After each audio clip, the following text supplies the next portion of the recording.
La misión es una realidad, es una respiración que tiene que acompañarnos en todo el resto de nuestra vida.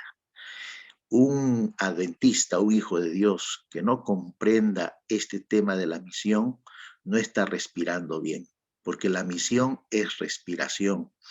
Y en esta mañana, permítanme presentar al pastor Edison Vázquez, quien es nuestro líder en el área de mayordomía en nuestra Unión Peruana del Sur. Así que para nuestro distrito pastoral es una alegría, es una dicha contar con su presencia. Pastor, queremos darles la cordial bienvenida en esta mañana, de tal manera que Dios lo utilice para poder disfrutar de la palabra, el poder de la palabra. Bienvenido, pastor. El tiempo es de usted. Muchas gracias, Pastor Juan Velázquez. Gracias, Iglesia, por la apertura y por esos momentos dedicados para la meditación, pero también para tomar una decisión, ¿no? Yo creo que la decisión ya ustedes ya lo tienen en su corazón, un distrito que ha demostrado, ¿no? Ha demostrado querer hacer las cosas mejor y siempre para nuestro Dios. Disfruté, ya se quedó en mí el salud, ¿no? Ya está ya. Entonces, nunca olvidaré esta experiencia de tomar agua y brindar por la salud en una meditación. Eso es muy bueno, eso es muy bueno. Muy bien, apreciada iglesia. Yo quiero ir al corazón de el propósito por qué estamos acá, ¿no? Eh, la iglesia y la misión. ¿Cuál es el texto que determina nuestra partida de nacimiento como iglesia adventista del séptimo día? Y está allí, Apocalipsis 14, 6 y 7. Y dice la palabra de Dios: vi volar por en medio del cielo a otro ángel que tenía el evangelio eterno para predicarlo a los moradores de la tierra, a toda nación, tribu, lengua y pueblo, diciendo a gran voz: temed a Dios y dadle gloria, porque la hora de su juicio ha llegado, y adorad a aquel que hizo el cielo y la tierra, el mar y las fuentes de las aguas. Este es un texto que da el punto de partida proféticamente para el surgimiento de la iglesia adventista del séptimo día. El ángel es la iglesia que tiene que predicar en todo el mundo.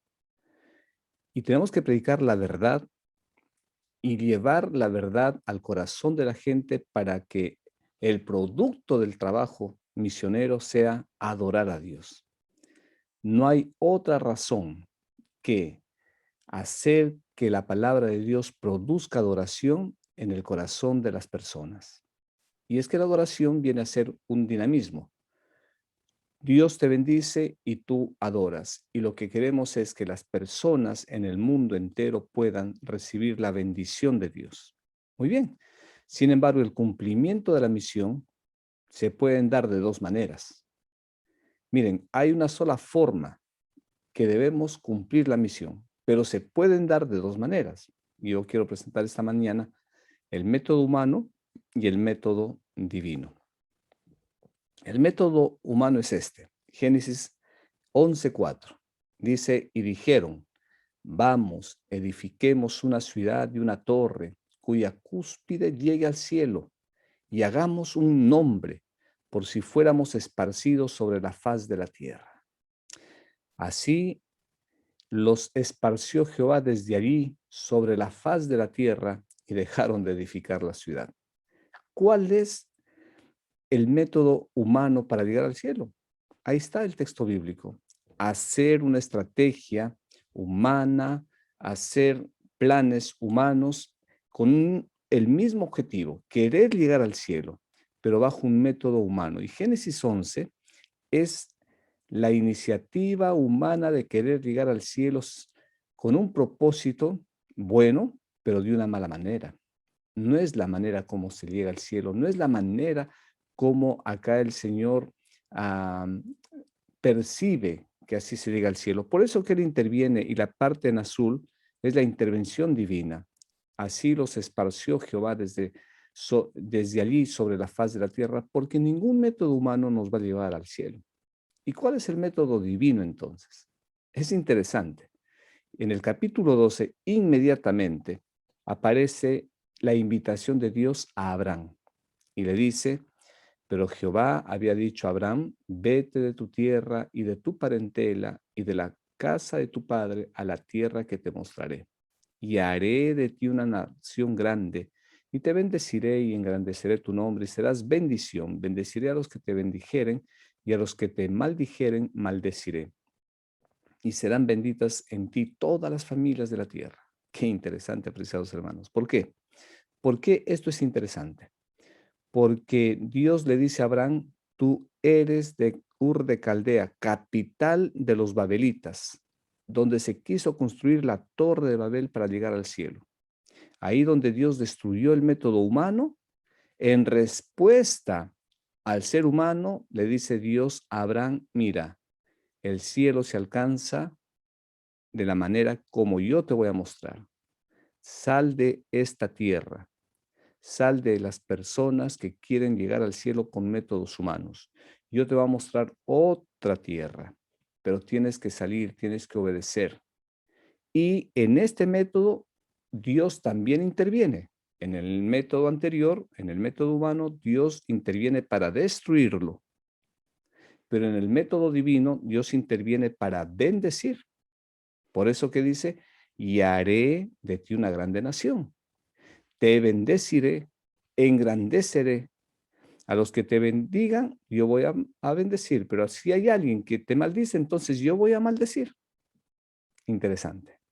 ¿Con cuál método nos quedamos? Definitivamente con el método divino. La manera como Dios hace las cosas son correctas. Y Abraham, ustedes saben la historia, salió e hizo lo que tuvo que hacer y a partir de allí la misión se introduce en el mundo. A partir de Abraham, eh, Dios delega la misión de manera especial al ser humano. Antes la misión lo hizo Dios mismo, ¿no? Pero será tema para otro momento. Hoy vamos a ver cómo este método tenía que llegar a todo el mundo, el método de Dios para ir y el que va sea bendecido. Así fue la historia en Rusia, por decir. En Rusia, vamos a ver esta mañana, ahí está el mapa de Rusia, cómo es que empezó el mensaje adventista en Rusia. Bueno, vamos a ver alguna parte de la historia. Estados Unidos nace con una marcada libertad que permitió el desarrollo de la iglesia. Proféticamente, la iglesia tendría facilidades de desarrollo en USA, en Estados Unidos, aunque casi en los finales de la historia esa realidad iba a cambiar completamente. Nació con libertad, pero allí mismo saldrá cosas que no le convienen a la iglesia, pero así estaba predicho por Dios. Hoy hay libertad, pero después no habrá más libertad para los cristianos en Estados Unidos y en otros países más. Sin embargo, en Rusia, el nacimiento y el surgimiento de la iglesia se realizaron bajo otros modelos de evangelización. Miren, en Estados Unidos hasta fue profético que la mujer daría luz a un hijo y tendría que ir allá, ¿no? Era pues la iglesia adventista, que nacería en otro continente, pero en Rusia hubo otro método. Y vamos a ver cómo es que nació el cristianismo en Rusia, ¿no? El cristianismo antes de la llegada del adventismo. La tradición de la iglesia dice que en algún momento, entre los años 50 y 60, el apóstol Andrés visitó el territorio de lo que hoy conocemos como el Kiev. Yo he puesto allí una flechita para indicar dónde es el Kiev. Está en el territorio de Ucrania, ¿no? Y donde parte la flecha, ahí es Israel, en este sector. Dice la tradición que el apóstol Andrés había llegado hasta acá. Ahora no sabemos si se fue por el Mar Negro, si por acá por tierra, pero eso es lo que dice la tradición. No hay ninguna aseveración bíblica. Así como De Pablo se dice que llegó a los filipenses, a los colosenses, que llegó a Roma, ¿no? Así de Andrés, solo la tradición dice que llegó al Kiev. ¿Por qué es importante este dato histórico, aunque no comprobado? Porque el Kiev era parte de Rusia, toda esta zona era Rusia, ¿no? Rumanía, eh, Polonia y todo este sector era Rusia en un momento, el gran reino de Rusia. Y entonces no sabemos cómo llegó el cristianismo por primera vez al reino de Kiev, exactamente. Había en Constantinopla soldados rusos que servían bajo el emperador. Y es probable que algunos de estos hayan aceptado el cristianismo en dicha ciudad y hayan regresado a su país natal llevando consigo su nueva fe. Miren, yo quiero que se queden con esta palabrita, que es posible que los soldados rusos hayan vuelto a su tierra, porque esto es importante en un dato que vamos a mostrar después. Vamos a seguir entonces. Posteriormente, ya por los años 958 al año 1015, Vladimir I de Kiev, nieto de Olga, abrazó el cristianismo, procedió a establecerlo como la religión oficial del Estado. Qué interesante, ¿no? Y ahí hay una imagen de Vladimir I de Kiev cuando él gobernaba ese sector y él abrazó el cristianismo. Más tarde, su hijo Yaroslav continuó su obra, tomando especial interés en la producción de literatura cristiana en la lengua eslava. La lengua eslava es de Kiev y Vladimiro I mandó a construir una estatua de Cristo con la barba plateada y el bigote plateado. Este dato es importante porque aunque no estaban totalmente evangelizados, pero ya tenían el sentido de Cristo entre la región del Kiev y la región rusa. El cristianismo ruso llegaría a tener tanta o más importancia que su iglesia madre en Bizancio, a tal extremo que Moscú ha sido considerada la tercera Roma del cristianismo entre los años 1000 y 1100. Interesante, porque hoy Rusia tiene un marcado desinterés religioso desde el gobierno, ¿no? Sin embargo, en algún momento llegó a ser considerada la tercera Roma, aunque digamos, no estaban correctos los principios presentados por Roma, pero ya se escuchaba del cristianismo en ese lugar. Es como decir en Perú, en los tiempos del Inca no se hablaba de Cristo, pero cuando llega la Iglesia Católica, aunque con métodos equivocados y con principios quebrados, pero ya se empieza a hablar de Cristo en Sudamérica. Algo así es allá en Rusia. Continuamos. Entonces, el cristianismo antes de la llegada del adventismo. Miren, en el año 1914, antes de la Gran Guerra, la Primera Guerra Mundial y de la Revolución de Octubre de 1917, donde participa Rusia, la Iglesia Ortodoxa rusa reunía el 70% de los habitantes del Imperio Ruso, ¿no?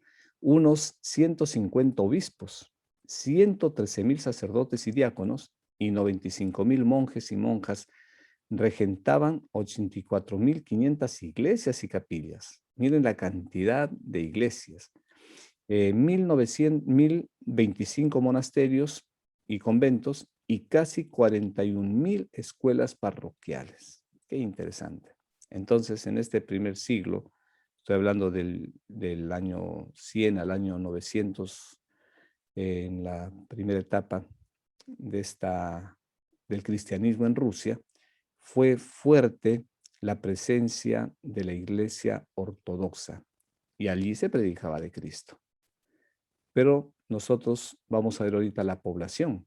El primer periodo, eh, en base al estudio que estamos haciendo del siglo XVIII al siglo XX, las altas tasas de natalidad provocaron la salida de la población rusa hacia nuevos territorios. Por eso les decía que muchos salieron y posiblemente los rusos se volvieron parte de ellos en soldados, y esos soldados estuvieron allí en Bizancio y aprendieron de Cristo, supieron del cristianismo. Entonces, cuando regresan, ellos son los primeros pioneros del cristianismo ahí en Rusia.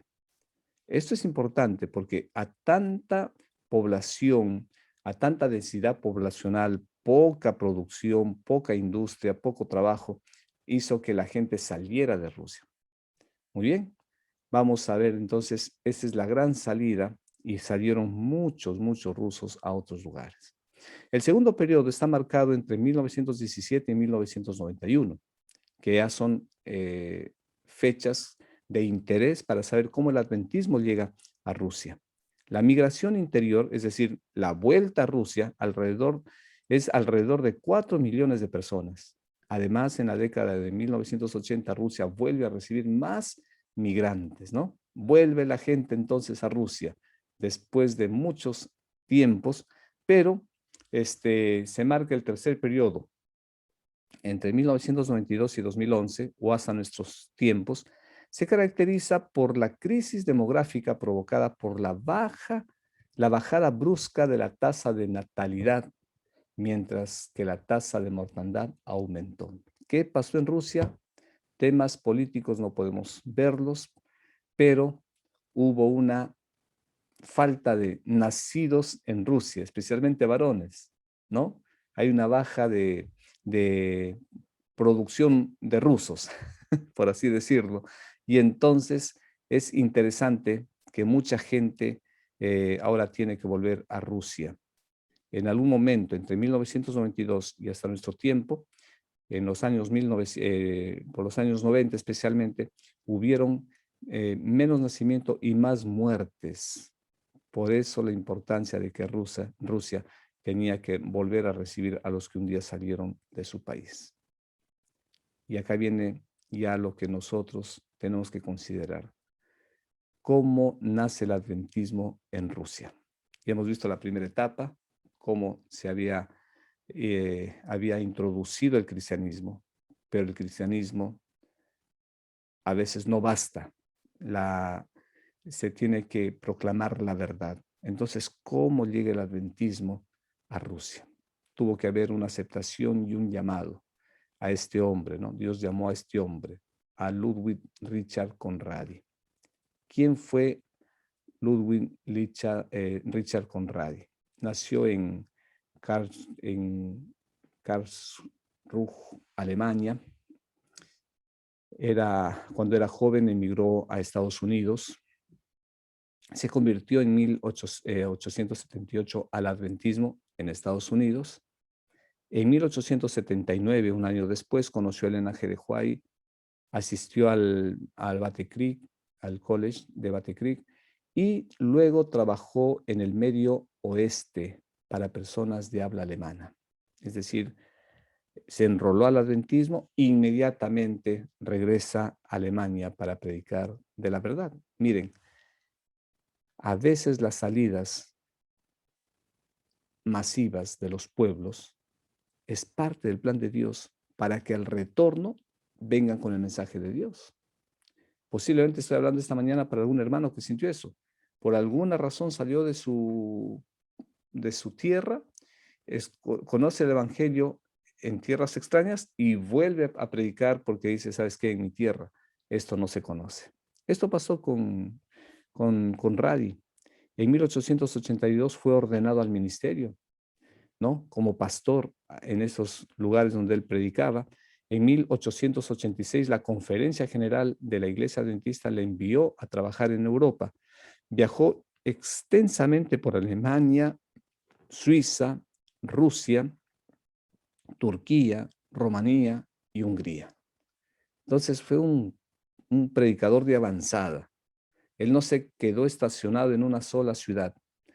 Iba a un lugar y a otro y él dejaba ancianos preparados, preparaba a algunos líderes que encontraba y él volvía a las grandes cosechas y bautizaba a mucha gente. Era el trabajo de nuestros pioneros, un trabajo muy diferente al que hacemos ahora, ¿no?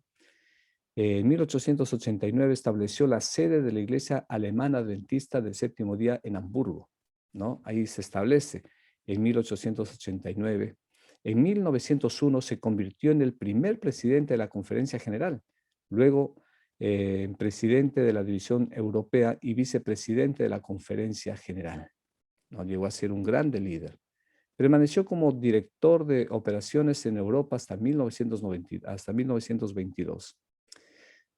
Conradi, en 1909 y 1914, viajó extensamente por Sudamérica. Imagínense, había hecho cosas maravillosas en Europa y viene a Sudamérica, que fue organizada por la nueva conferencia. También hizo viajes misioneros a África y al Medio y Lejano Oriente.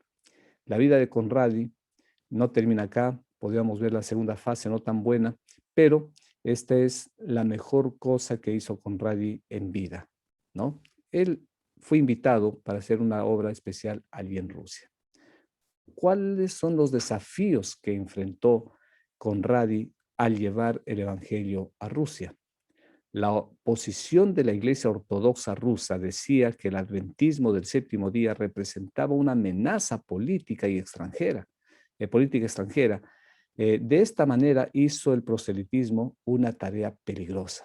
Es decir, para Conradi no fue tan fácil llegar con el Evangelio a Rusia, ¿no? Hizo que en el corazón de Conradi naciera la decisión de ir a pesar de las dificultades, ya que consideró a Rusia como una misión profética. Nunca la misión puede estar separada de la profecía. El cumplimiento de la misión es designio divino, método de Dios, método divino. Conradi no está haciendo allí su propio interés. Conradi está cumpliendo el interés de Dios. Por eso que él, a pesar de las dificultades, va. Y en ese interés de cumplir la misión, 3 años después de haber emigrado a los Estados Unidos, donde se convirtió al adventismo, entró en Rusia y 3 años más tarde, pasando por Odessa en junio de 1886, después de nombrarse a sí mismo como un impresor para pasar el control del consulado y entrar a Rusia, estableció la primera iglesia en Odessa, miren, en 1886. Un evento marcado por el bautismo de 2 mujeres rusas locales. Dios siempre tiene gente preparada cuando se quiere plantar la iglesia en lugares no establecidos. Siempre hay alguien. Y cuando la iglesia decide ir a un lugar es porque Dios ya tiene corazones preparados. En este recorrido hay anécdotas, ¿no? Que pasó con Radi. Fue capturado y llevado a la cárcel local. El alguacil de la ciudad acusó a Conradi de 3 ofensas. Miren, herejía judía. Era un hereje judío, así fue considerado, por hablar de Cristo. ¿Por qué? Así la iglesia en romana tuvo que luchar con los herejes judíos que hablaban de Cristo. Bueno, ese era considerado pues Conradi. Segunda acusación, haber bautizado mujeres en la fe judía. Fue acusado, ¿no? Por bautizar mujeres. Y en tercer lugar, haber hecho proselitismo entre los rusos, es decir, haber llevado el evangelio adventista entre los rusos. Conradi pasó 40 días dentro de una celda mientras que las autoridades locales se preparaban para exiliarlo a Siberia. Pero pasa una anécdota ahí, pasa algo interesante, por lo que le pareció un milagro que el sheriff liberara a Conradi el 10 de septiembre y lo que permitiría a los adventistas continuar con la misión en Rusia. Nunca lo llevaron a Siberia. ¿Qué pasó? Hasta ahora Conradi no se explica. Él escribió mucho acerca de lo que pasó en las misiones que él cumplió allá, pero no supo quién hizo el milagro para que él no fuera expulsado de Rusia. Muy bien, y entonces empieza la grande caminata desde Odessa hasta Moscú. Y vamos a ver qué pasa allá. Durante su viaje de Odessa a Crimea, de Crimea a Saratov, de Saratov a Moscú, Conradi se reunió con un adventista ruso convertido. En esta primera, ¿no? En este primer lugar se encuentra con un ruso convertido al adventismo. Él no da detalles de cómo se había convertido, pero Conradi describió más tarde el evento en el boletín de la Asociación General, señalado que el hombre ruso había recibido luz y lo predicó, ¿no? Ese es el primer encuentro de personas ya preparadas con el propósito de proclamar el Evangelio. La segunda está acá entre Odesa y Crimea. En el pueblo rural, Conradi también se reunió con la hija de uno de estos hombres exiliados y le preguntó al hombre, ¿no estás desanimado? Sus ancianos se han ido, sus predicadores se han ido y todos los demás. Y el hombre dijo, no. Él respondió y le respondió la niña, Dios todavía vive y si alguna vez vamos a trabajar, queremos hacerlo ahora. Y todo lo que pueden hacer es enviarnos a donde nuestros padres se han ido. Qué interesante, ¿no? Acá hay una experiencia, los hombres fueron exiliados y entonces esta niña dice, no, yo no tengo temor, mi padre tampoco. Y si los llevan a mi padre, pues exiliado, y si por predicar me tienen que exiliar, a lo mucho me llevarán junto a mi padre. Entonces había un fervor interesante por querer predicar el Evangelio. Eso encontró Conradi en mucha gente que habían escuchado del adventismo, que habían escuchado la verdad. Ya quizás muchos que salieron para América habían regresado ya con el mensaje de verdad. Esto pasa en el camino a Saratov.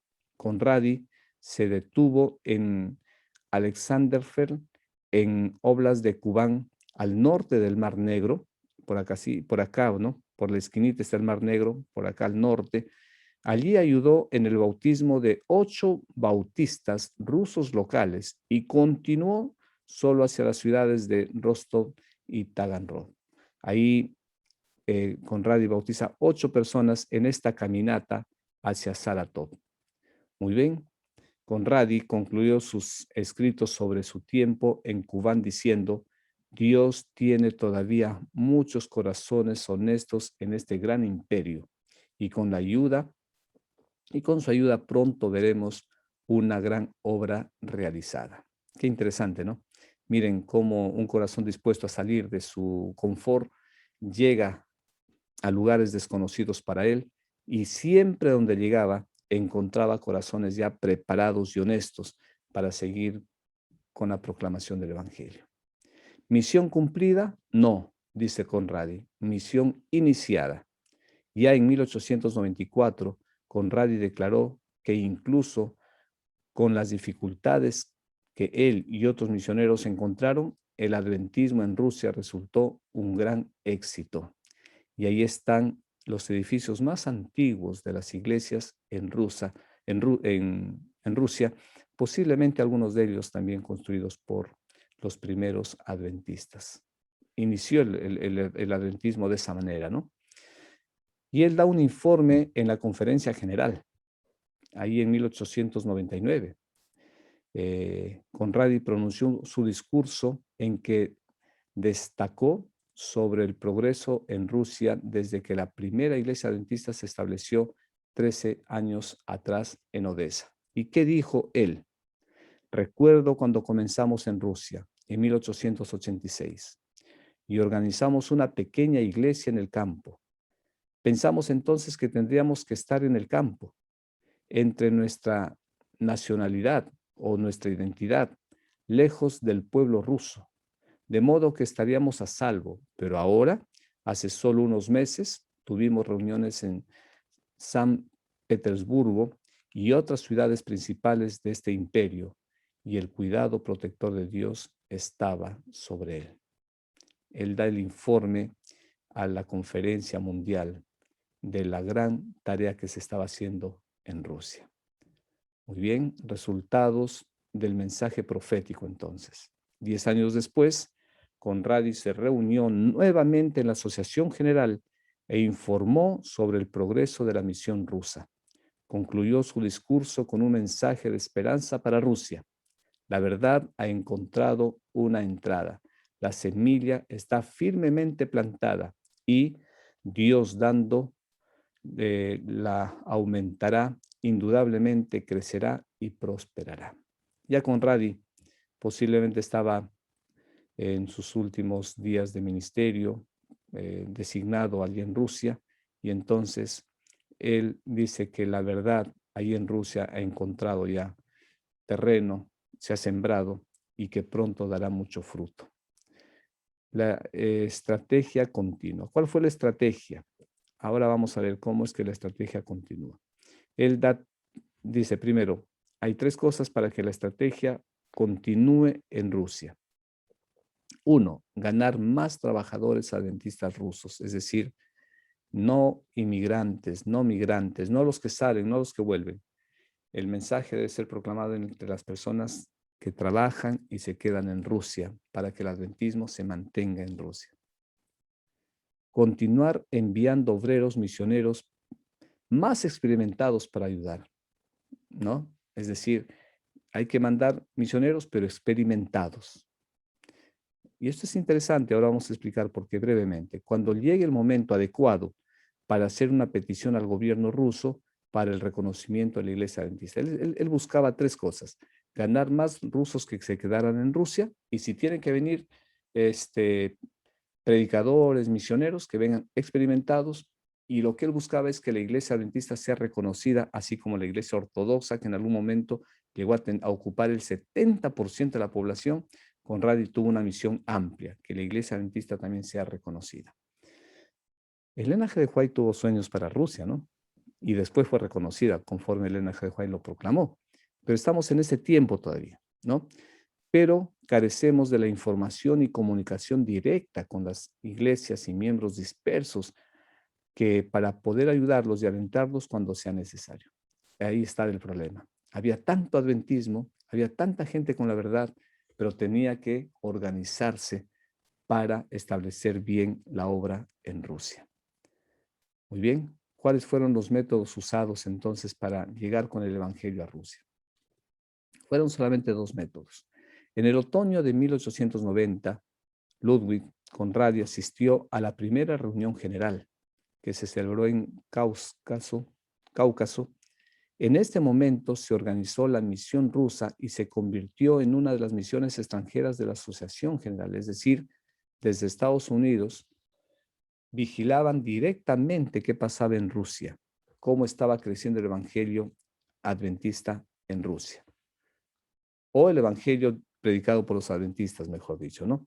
Una década más tarde, en la reunión de la Asociación General, el 23 de julio de 1901, en Friedenau, se decidió subdividir la misión rusa. Miren, qué interesante, ¿no? Esto se hizo por su tamaño y la forma en que los miembros estaban distribuidos allí. Se iban a formar 2 nuevas entidades, las misiones del norte y la del sur de Rusia. Qué maravilla, apreciados hermanos, porque las organizaciones de las misiones hace posible que el evangelio se fortalezca más en aquellas ciudades y pueda crecer más entre las ciudades y la población. Por eso era importante formar estas iglesias. ¿Cuál fue el método usado? Un modelo principal utilizado por los adventistas es el modelo compuesto de traducción y adaptación. Vamos a explicar brevemente esto. Los misioneros adventistas inconscientemente usaron y defendieron este método compuesto para traducir y adaptar las creencias fundamentales en los contextos específicos. ¿Cómo es esto, pastor? Nunca hemos escuchado el método de evangelismo por traducción. Muy bien. Ese es un término más técnico para decir que era un método de poder adaptar los principios a la vida de los rusos sin romper los propios principios. Es decir, vamos a predicarles en su propia realidad, como ellos viven, como ellos ven las cosas, pero sin romper los principios de Dios. Eso es traducción. Y adaptación, porque tenían que adaptar el estilo de vida al estilo de vida ruso, el estilo de un adventista a los rusos. Y eso llevó tiempo, ¿no? Para poder establecer el evangelio, como dice Pablo, a veces hay que darles, como a niños recién nacidos, el alimento, no sólido, sino suave. Ese mismo método de Pablo, Conradi lo adquiere para poder predicar en esos lugares. Conradi adaptó el modelo pietista de reuniones y desarrolló un mensaje contextualizado. Para él, el mensaje adventista se se basa en un adventismo histórico en Europa que precedió al adventismo estadounidense, ¿no? Muy diferente al método como la iglesia empezó en Estados Unidos. Acá se tuvo que adaptar algunas cosas.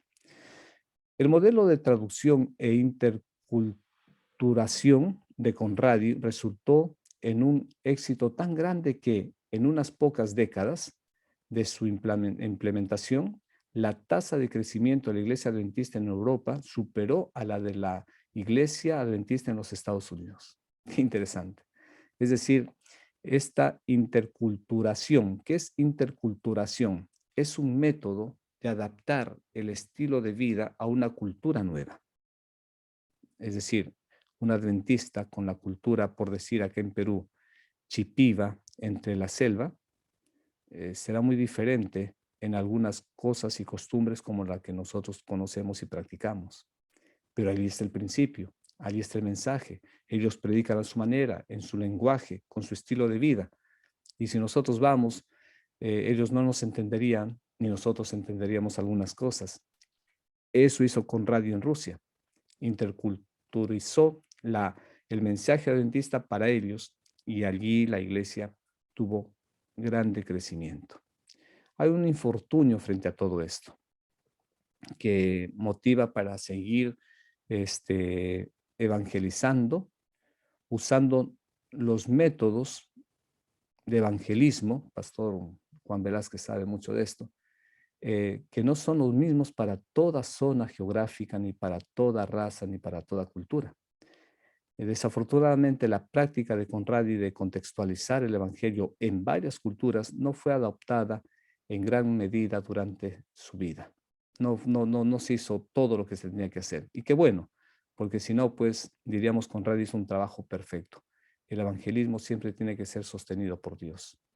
Solo en las últimas décadas del siglo XIX, en el siglo XX, la Iglesia Adventista del Séptimo Día comenzó a tomar en serio los contextos locales en general, es decir, contextualizar el Evangelio para los demás.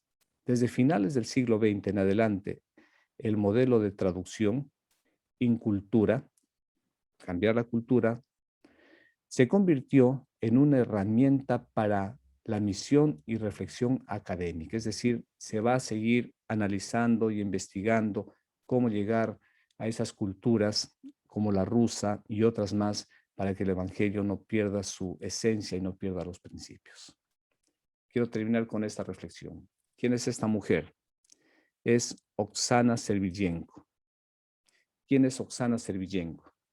Esta mujer fue una atea. Su madre, ella es la tía, su madre no está en la foto. Su madre era una adventista del Séptimo Día en un pueblo cercano a Rusia, a Moscú. Y esta mujer, estudiando economía en Moscú, clamó un día a Dios: Señor, ¿dónde está ese Dios de mi madre? Tanto hora, yo como un pan y tomo agua para estudiar en la universidad. A veces pasaba solo comiendo un pan todo el día. Y un día Dios hizo algo interesante por ella. Ella conoció a Dios, se entregó al Señor allí en Rusia. Y cuando se graduó como economista, la madre, que tenía la esperanza que su hija cambiaría la historia económica de su hogar, ella decide trabajar en el gobierno por un sueldo promedio. Y la madre pues dice: hija, no mamá, yo soy cristiana ahora, pero tengo que dar mi vida también por mi país. Llegó a trabajar en el Palacio de Gobierno, en el Ministerio de Economía. Y primero era una secretaria más del ministro. Y siendo secretaria del ministro, no secretaria de oficina, sino una asistente directa del ministro, ella por los años 2002 aconseja que por favor se hiciera grandes ahorros con el petróleo y se hiciera un plan de venta del petróleo. Y ella hizo ese plan. Saben que del 2002 al 2006, por la intervención de ella, se llegó a ahorrar más de 200.000 millones de dólares. Cuando llegó la crisis del 2007-2008 en toda Europa y parte de Estados Unidos. Y muchas economías cayeron. La de Rusia se fortaleció por la intervención de esta adventista del séptimo día en el Ministerio de Economía. Y entonces un día decidieron bajar los sueldos porque la crisis había llegado a Europa.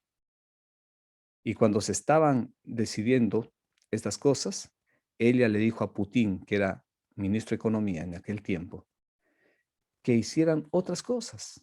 Y mientras ella le hablaba al oído ahí en el plenario, le dijeron: Oksana, ¿algo tienes que decir? Sí, dijo ella. Se levantó valientemente y dijo: nosotros tenemos que alentar a nuestros trabajadores. Demos más sueldo. No le quitemos sus derechos. Y ella demostró que se podría motivar a que la gente trabajara más en Rusia. ¿Y saben qué pasó? Aceptaron la propuesta. Y Rusia nunca cayó su economía en medio de la crisis en toda Europa. Oksana Servillenko, en las reuniones protocolares, regalaba Biblias a los visitantes europeos agnósticos, ateos y con otros principios. Ella regalaba esas cosas. Pero no solamente eso. Ella además predicaba del Evangelio allí en medio del gobierno ruso. Lamentablemente, un cáncer atacó su vida y ella a los 31 años descansó en el Señor. Pero sembró el Evangelio en el mismo palacio de gobierno en Moscú. El día de su muerte, el presidente dijo que si no se velara su cuerpo en el palacio, que nadie asistiera a la iglesia adventista. La familia dijo que no sea sus servicios fúnebres en la iglesia, sino en su casa. Y muchos de los ministros y mucha gente de gobierno tuvo que ir a escondidas del presidente al servicio fúnebre de Oksana, porque a partir de 1900 es muy peligroso predicar en Rusia en algunos sectores todavía. Y muchos fueron al servicio fúnebre. Ese mensaje que Oksana sembró en los rusos, en las autoridades, un día dará su fruto. Un día habrá resultados maravillosos. Y cuando Cristo venga por segunda vez, muchos rusos estarán en el reino celestial también.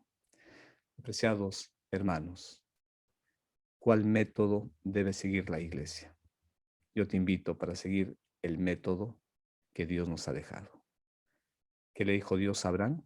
Haré de ti una grande nación. Te bendeciré, pero una cosa, no te quedes donde estás. Sal a Canaán. Allí cumple tu ministerio. Yo te invito esta mañana para que también podamos obedecer la voz de Dios. Salgamos de nuestro confort. Salgamos a predicar el evangelio. Que Dios te acompañe. Yo quiero hacer una pregunta esta mañana. ¿Cuántos quisiéramos decirle, Señor, así como ayudaste al pastor Conradi en Rusia, así como has bendecido a Oksana Servillenko en el palacio ruso, ayúdame a mí también a proclamar el evangelio donde esté? ¿Puedo ver las manos? ¿Cuántos queremos ser fieles misioneros? ¿Cuántos queremos ir en contra de los desafíos que el mundo presenta para predicar el evangelio a toda nación, tribu, lengua y pueblo? Amén. Qué lindo, hermanos. ¿Les parece si hacemos una corta oración? Vamos a orar. Gracias, Padre, por este lindo mensaje que tú nos has dejado. Predicar tu evangelio a todo el mundo. Gracias por mostrarnos esta mañana cómo llegó el evangelio a Rusia. Pero, Padre, no necesitamos ir fuera de nuestras fronteras para cumplir también la predicación de tu evangelio en el lugar donde vivimos. Bendice a cada uno de mis hermanos, a mis hermanas, que cumplan con su ministerio allí donde tú les has puesto para vivir, porque allí tienen una misión que cumplir. Bendice al pastor Juan Velázquez y todos los proyectos misioneros que tienen como distrito para acelerar la predicación de tu mensaje y tú puedas venir más pronto todavía. Te lo pedimos en el nombre de Cristo Jesús.